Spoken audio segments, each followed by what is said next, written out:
guys, it's that car girl Kate. Today we are going to take a look at a 2002-2003 Audi Allroad Quatro BiTurbo. These two cars are going to be a start to finish project, so this will be a good one to follow along on. I'm going to give you guys an overview of the Allroad, tell you what we were told is wrong with each car as well as what we paid for them, and our plans for the build. So let's get started on this. The Allroads are kind of a unique car. They are based on an A6, but they are a wagon. They are more of a luxury off-roading type of vehicle. These two are early 2000s. Styles have changed a little bit. The cool thing with the Allroads is that they have an air ride suspension, which means that you can adjust the height. They are on airbags, which is something different that some of the other models don't have. On the Allroads, they can raise to have an 8.2 inch max ground clearance on the vehicles. And it can adjust itself while driving.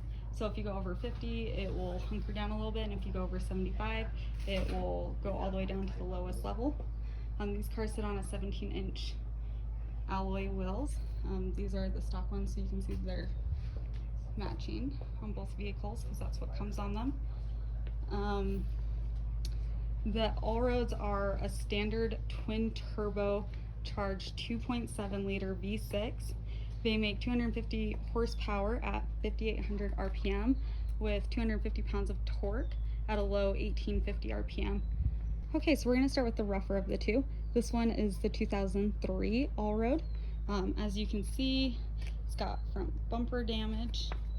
The front chrome plate got ripped off while we were loading the car because the airbags are shot on it.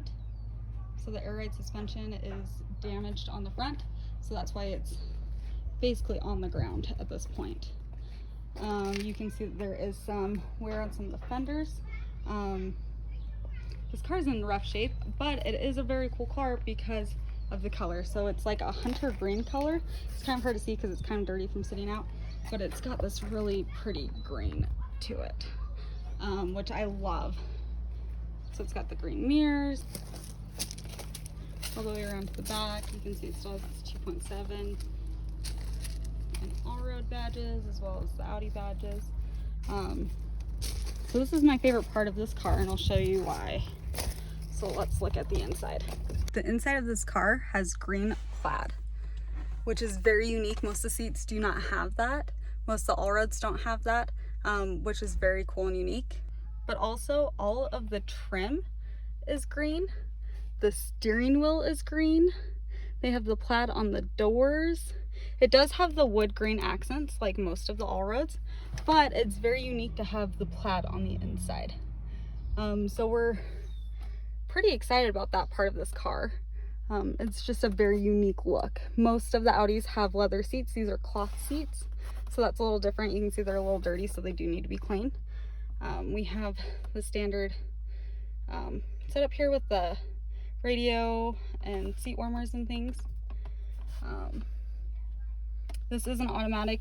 It does have a sports mode as well as a manual shifter mode, which is, you can see here, this is where the air ride suspension is, so you can click that to lower the car, that to raise it, and it shows you the level.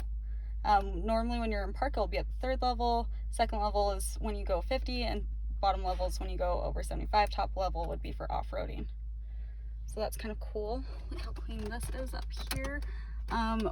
This car actually runs right now. It ran and we loaded it on the trailer with it running. This car is running currently. We did have it running as we loaded it onto the trailer, which is exciting. So yeah, it's a very unique green car. Now let's take a look underneath the hood, and I'll tell you what they said was wrong with this car. So we were told when we purchased this car that it has a bad rack and pinion. Obviously it has the bad air ride suspension. After we started it and kind of looked at it, it looks like the power steering pump may have gone out. So this is actually a really good motor. So we will be keeping this motor and putting it into the other car. So we are doing a motor swap. The other car is cleaner, which is why we're doing it that way. Our plan with this car is to take the parts we need off of it for the other Allroad, and then we are going to part it out. So whatever's left, we are going to be selling. We think we might have the shell sold already, so that's exciting. Altogether, we paid $450 for this car, so that is not a bad price for a not running vehicle, and it should be a good park car. Okay, the other Allroad we have is a 2002. It is silver, and it is really clean. Like, this guy took really good care of it. The headlights are nice and clear, whereas these headlights were really foggy and damaged. So nice clean headlights.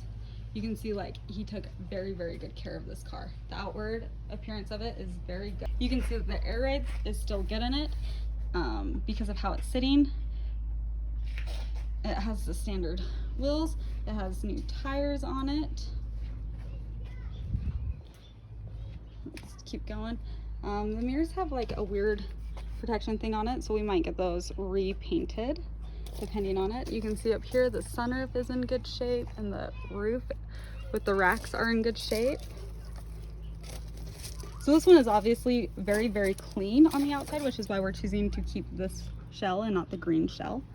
On the inside, it is just as clean as the outside. You can see that this guy loved this car. It has the two-tone leather, so we have a dark gray and then black, and then of course the wood grain. So the seats are nice. Same thing with the back seats, the two-toned leather, and it's really nice and clean. This guy loved his car, and it shows.